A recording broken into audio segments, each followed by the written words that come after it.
אני ניצב בפניכם היום כדי לבשר לכם שיחיא סנוואר חוסל.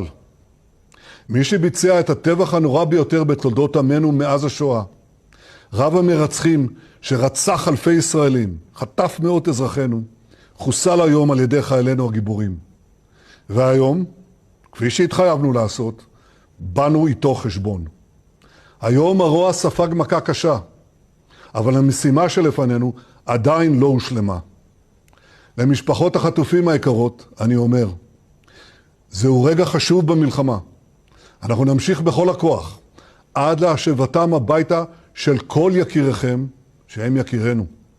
זו מחויבות עליונה שלנו, זו מחויבות עליונה שלי.